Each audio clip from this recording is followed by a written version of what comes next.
night flying moths are guilty of causing damage to saguaros.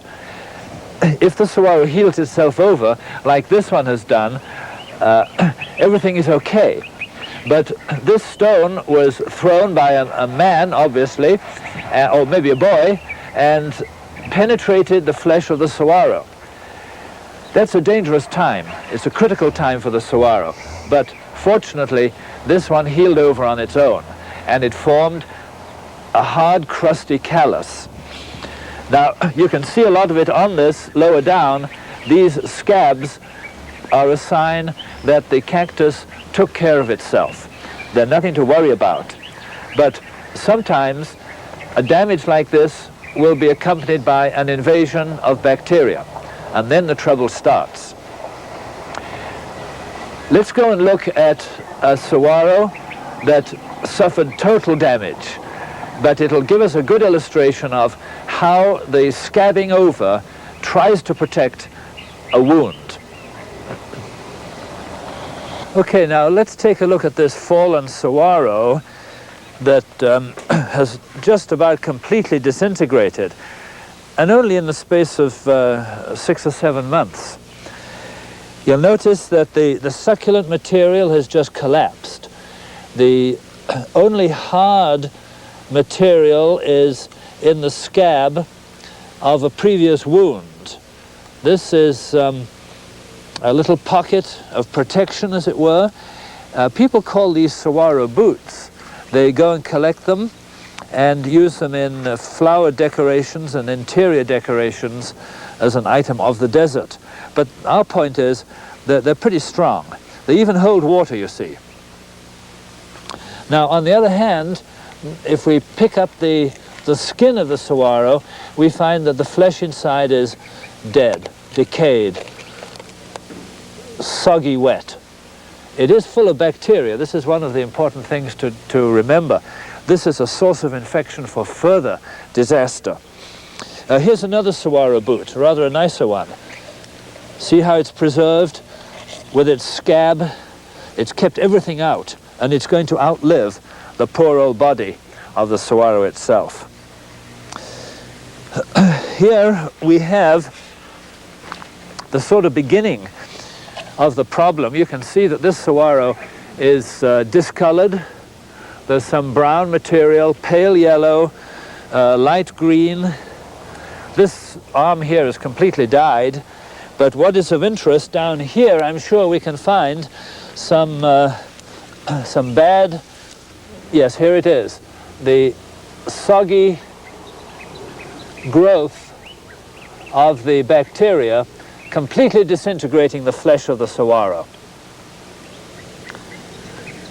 Now, this plant is beyond saving. But let me tell you, and it probably originated in that bird's nest hole up at the top. And the bacteria worked its way down through the system of the plant. On the other hand, this saguaro, its neighbor, was also invaded. We've got 2 holes caused by birds building nests, and the plant itself has counteracted that invasion, and I think it's quite safe. But we've got another saguaro that we're going to treat. It's been damaged by a stone, and the rot has started. It's very localized, and it's up to us now to get in there and repair the damage and disinfect the plant. So let's go and take a look. Okay, here we are with our 6th saguaro that we're going to treat, and I've brought along a friend today, Terry Mikel, also of the Extension Garden Center. And Terry, we're going to fix this whole thing. Oh, there's a little rock in there, isn't there? Well, it's the same story as earlier. Somebody threw a rock, and we don't know who it was. We're not too interested in that. But what we are going to have to do is just to scoop out this infection. Sure. And the first step would be just to get a spoon to act like a scoop. We don't want to use anything pointed or sharp, like a screwdriver or a knife, because then we'd just be poking stuff inside. So I think I'm going to do this and then ask you if I've done it well enough. And we're going to act rather like a dentist, I suppose, on a rotten tooth. Just get rid of the decay before it spreads and destroys the whole tooth. I take it that's not a sterling spoon. Well, gosh, it is, yes. We'll catch the pieces later on. Okay. Yeah. I've noticed, George, a lot with saguaros that are in urban areas. There tend to be more of this bacterial rot gets started because there's just more activity and more people around, more kids throwing rocks. So perhaps on the desert it doesn't show up as much, but we've seen a lot of it this year, I suppose. Yes, and I think people who don't understand the desert tend to regard saguaros as something to throw things nice at. target. Nice sure. target, Nice yes. targets. It's too bad. Is there a law against that? Well, I suppose we could find some way to prosecute it, especially there are laws about removal of cacti yes. For resale, but... I thought damaging a saguaro might be I'm sure there is some kind of... It's certainly a silly thing to do. Yeah. Okay, I don't know if that's good enough for you, well, but if it needs... Well, we could be here all day sharpening, I suppose, but the main thing, a lot of this tissue is going to be sort of soft, and we can probably put that down. I said don't use the screwdriver, but I'm just going to get that stone out and we can take... Just see if I can just... Right, if you can catch it. Oh, well... Well, you can see how soft it is in there. Yeah, I don't think I can. That's just very spongy in there. Okay. The thing that we're going to try to do is dig in and get out all this pocket of rotty material. I want to try to save that rock. It might be nice to keep that in there. Right. Yeah, just maybe push. Or coming against a rib, perhaps.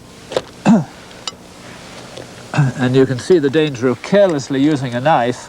You can do more damage. Yeah, because we don't want to push any of the stuff any further in. We have to.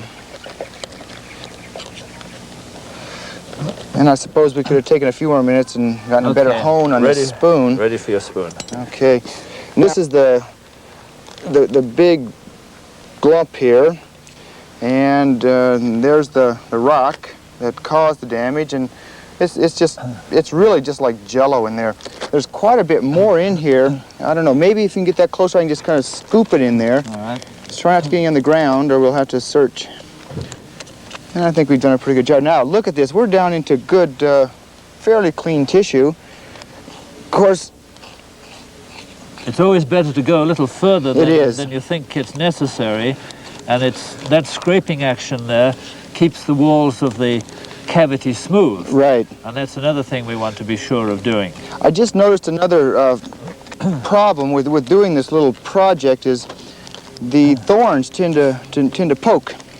So I guess we should have to forewarn people that there's a possibility of getting some poke holes. Now I see a little over here. Perhaps I should scoop out over to here. Yeah, that is and soft. I'm probably doing some blocking, and maybe people won't see, but here we go. And there's the piece I just dragged out. Now, yeah, that's good clean tissue there. And do you see anything on this side? Well, we can tell the tissue is good by a good green light color. If we have any brownish or any tinge of darkness, I think it's well worth continuing to scrape. There we go. Now you see. There we go. Okay. If you can just stop there and let us have a good look. Yeah. You can see some brown, and here is some good white and some strong green. Green. So we need to go, quite a bit further than the apparent damage, just to make sure. A little bit down here, I think. Yeah, I may have to get a knife, because that's pretty crusty. It looks like there was an old wound there, doesn't it? It could have been a second wound, yes. Let me just get this started. And we're careful not to make too many angles, more curves, because angles seem to hold the infection. Oh, I'm bending the spoon. This is a tough one here. Okay.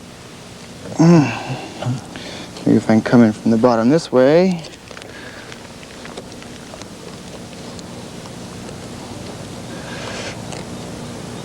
I suppose sometimes there's a little frustration level involved with this operation, isn't there? There we go. Now, if you can just sort of round that out. Sure, because we want to... I've always wondered, have you ever had any experience whether, when you're doing this, that you can begin to shape it and form a particular shaped boot? Because this will turn into a boot in a few years, I suppose. Yes, I don't know about that. It's possible, sure. Now, we'll have to remember to wash down here with Clorox too, because any of this stuff that's falling on here could very easily reinfect this bacteria. And pick up from the desert floor. Sure.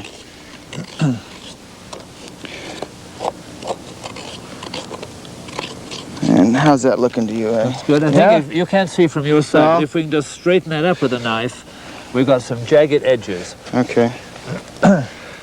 Yeah, just about, that's fine. That's just where it needed to be done. Okay, I guess it's pretty good. Maybe just a... Yeah, just do a little... I guess we could do this for a long time. Little final scooping.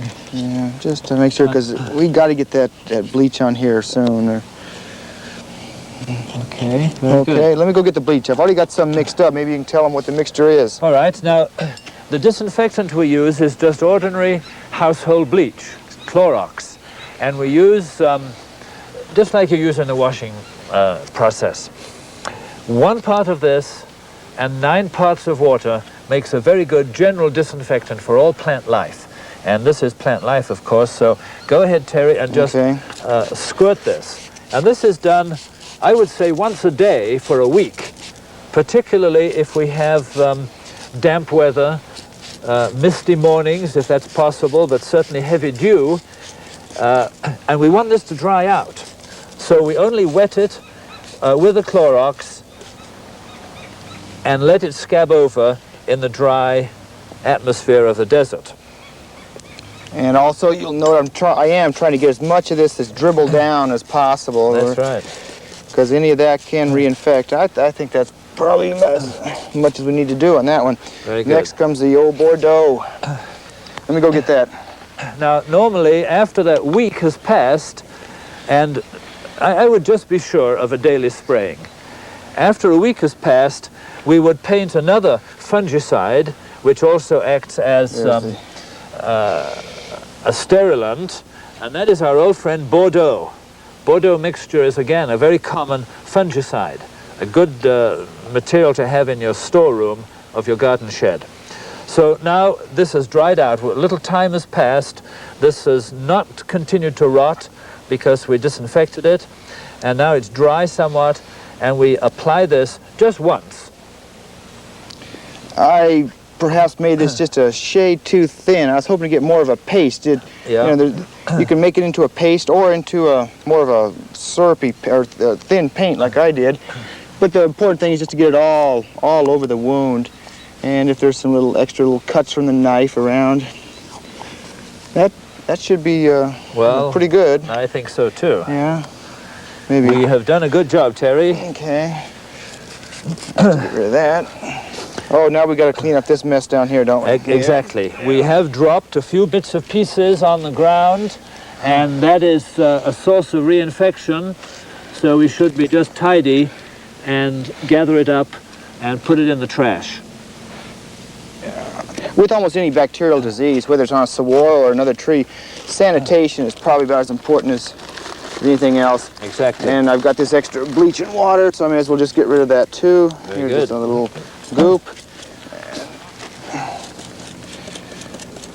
And so I think we're pretty close.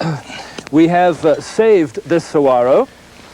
I'm pretty sure we're going to be successful and turn this into a happy saguaro. Now, before you go, if you don't believe all that you've seen, we do have a garden guide from the Extension Garden Center, which is called Control Bacterial Necrosis of Saguaro. Now, those are the scientific terms for this particular activity that we've done. So once you've got a happy saguaro, you will have happy gardening.